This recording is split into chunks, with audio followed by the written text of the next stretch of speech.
제가 오늘 말씀드릴 거는 국민기초생활보장및 기초연구원의 대상자 선정 기준에 관한 것입니다. 제가 이 말씀을 먼저 좀 드려야 될 것 같은데요. 이 아이디어는 제가 발굴한 것이 아니고요. 복지정책과의 중간계다. 이러한 불합리성이 있는데 이게 좀 개선이 필요하지 않을까 아이디어를 주셨습니다. 오늘 참석을 하시기 바랍니다. 모셨어요. 이게 2016년도에 제가 첫 입사하면서 첫 과제였습니다. 그만큼 애정이 좀 강하고 그때 이제 연구보고서를 만들게 되면 감수 의견서를 받게 됩니다. 이때 이 보고서에 감수 의견을 써주셨던 분이 당시 경기대학교의 박능우 교수님이셨습니다. 지금 장관님이시죠. 그 감수 의견서에 그렇게 써 있었어요. 아직도 기억납니다. 이러한 불합리한 제도는 빨리 개선이 되어야 합니다. 먼저 시작하겠습니다. 국민기초생활보장제나 기초연금이 이제 우리나라에서 빈곤 완화, 특히 이제 기초연금 노인빈곤 완화에 큰 기여를 했다라는 사실은 부정할 수 없는 사실인 것 같습니다.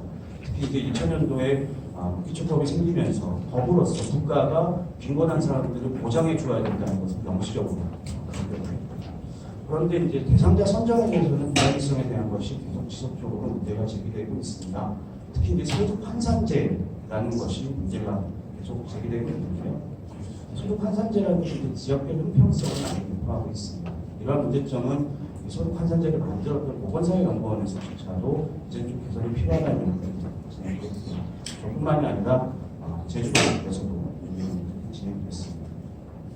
경기도민 인식조사 뒷페이지에 있습니다. 그 인식조사 결과에서도 경기도민이 다른 지역에 비해서 좀 차별받고 있다라는 인식을 하는 국민들이 좀 많았고요. 개선이 필요하다는 것이 92%가 압도적으로 나타났습니다. 그래서 기본재산 공제, 소득 환산제 중에서 기본재산 공제의 문제점이 뭐고 어떻게 하면 바꿀 수 있는지에 대해서 말씀을 드리도록 하겠습니다. 왜 이런 얘기가 나오냐면요. 경기도의 수급자 현황을 먼저 보시면 아실 것 같습니다. 경기도의 기초 수급률 2.41%, 기초연금은 61.6%입니다.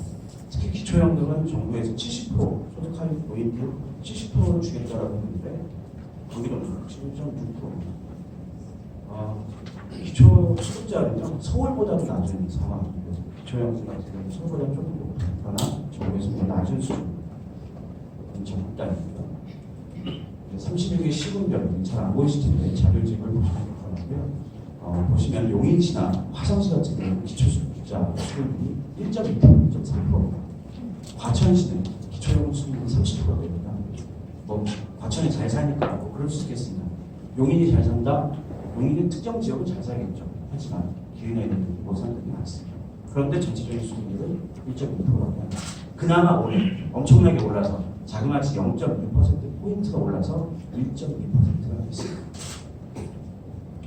제가 계속 말씀드리는 소득 환산제라는 게 뭔지에 대해서 한번 좀 구체적으로 말씀을 드리겠습니다. 소득 환산제라는 것은 말 그대로 소득으로 환산을 하는 겁니다. 모든 것을. 그래서 가지고 있는 실제 소득도 있고요. 그 다음에 재산도 소득으로 환산을 하게 됩니다.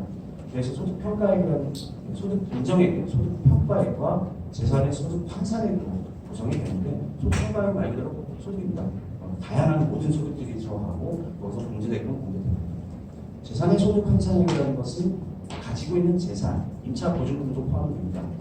여기서 기본재산을 빼고요. 부채를 뺀 나머지에 대해서 소득 환산율을 곱하게 됩니다. 이것은 기초나 기초연금 동일하고요. 소득 환산율과 어떠한 소득을 볼 것인가에 대한 차이는 있습니다. 즉 기본재산액이라는 것은 정책 도입 목적 자체가 보장력의 기본적 생활 유지에 필요하다라고 보건복지부 장관이 정한 고시하는 계획입니다. 그래서 소득 환산에서 제외되는 재산 가액을 의미합니다. 이 제도는 2000년도에 국법이 생기고 나서 바로 시행된 건 아니고요. 2003년도부터 시행됐습니다. 그 사회에 대해서 연구 결과를 통해서 모델을 만들었는데 이전에는 소득과 재산 두 가지 기준에서 컷오프 기능이었습니다. 그래서 그거를 넘어가면 무조건 못 받게 되는 그런 구조인데 재산이 하나도 없더라도 소득이 단 1원만 넘어가면 못 받기 때문에 이 수급자를 확대를 하기 위해서 두 가지를 섞는 형태의 제도를 만들었습니다. 실제 2003년도의 결과를 보면 붉은색과 파란색 빈금치 부분만큼의 수급자 수가 증가한 것을 알 수 있습니다. 그렇다면 이제 이 제도는 계속 개선이 돼야 되는데요. 그 부분에 대해서 좀 말씀을 드리겠습니다. 기초 같은 경우는 기본 재산은 소득을 환산하는 데 있어서 두 가지 기준을 씁니다. 하나는 지역에 대한 급지 부분을 써서 대도시와 중소도시, 농어촌으로 구분을 하고요. 또 하나 재산을 주거용 재산과 일반 재산으로 구분을 합니다. 여기서 참 중요한 부분이 주거용 재산과 일반 재산인데요. 주거용 재산의 한도액도 대도시와 중소도시, 농어촌은 구분해 놨습니다. 왜 여기서 이 주거용 재산과 일반 재산이 중요하냐면 소득 환산율로 곱하게 되는데 주거용 재산이 1.04%의 반면에 일반 재산은 4.27%입니다. 4배가 높습니다. 하나의 예를 들겠습니다. 정말 완벽하게 아무것도 없는 가정 딱 하나만 하는 것입니다.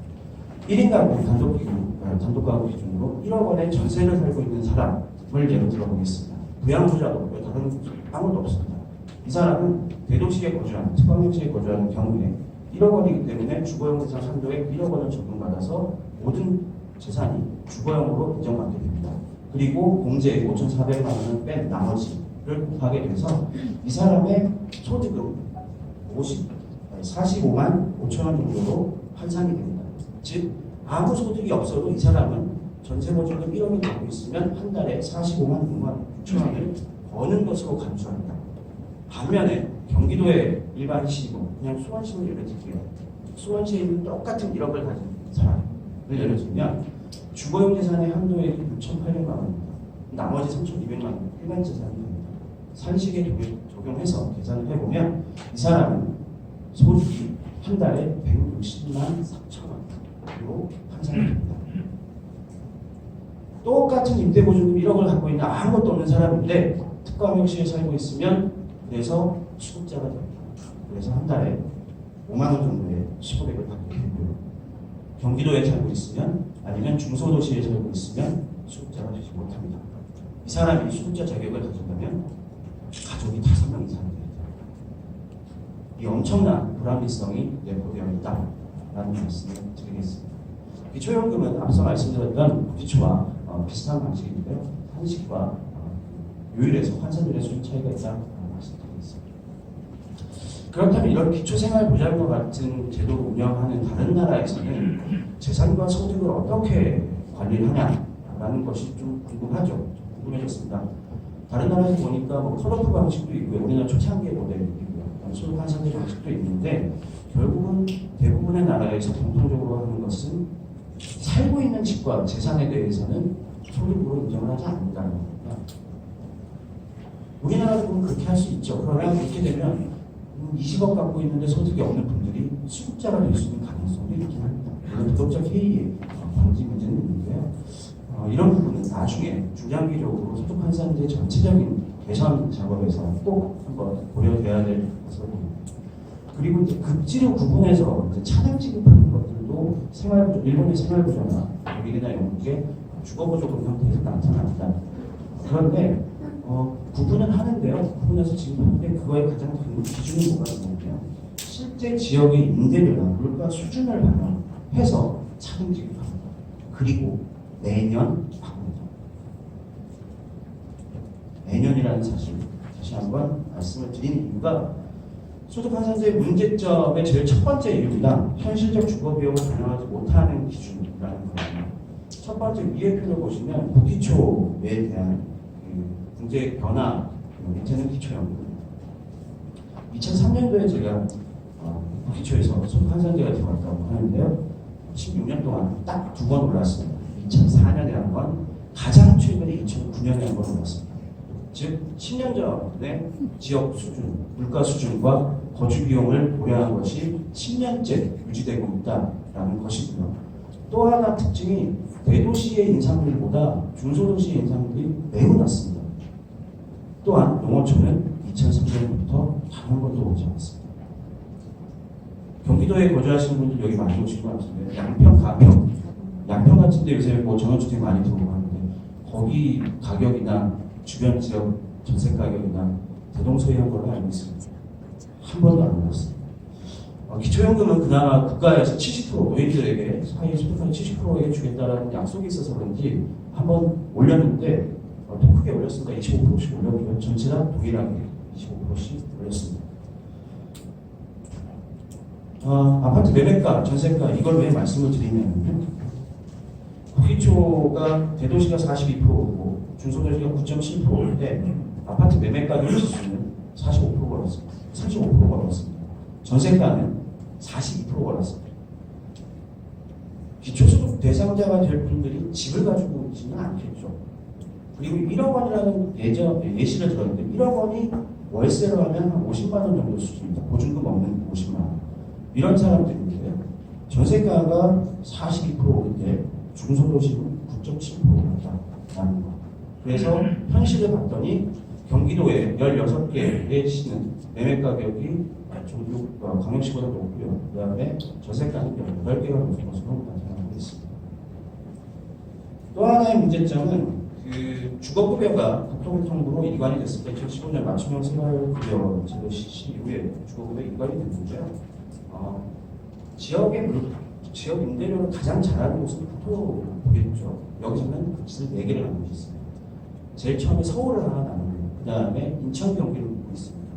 그리고 광역시 그 외 지역으로 놓고 있습니다. 그래서 그 지역에서 거주하기 위한 임대료를 지원해주는 주거급여에 그 차등을 지급하고 있습니다. 즉 원래 모태인 복지부의 기초생활보장은 그렇지 못하고 있다.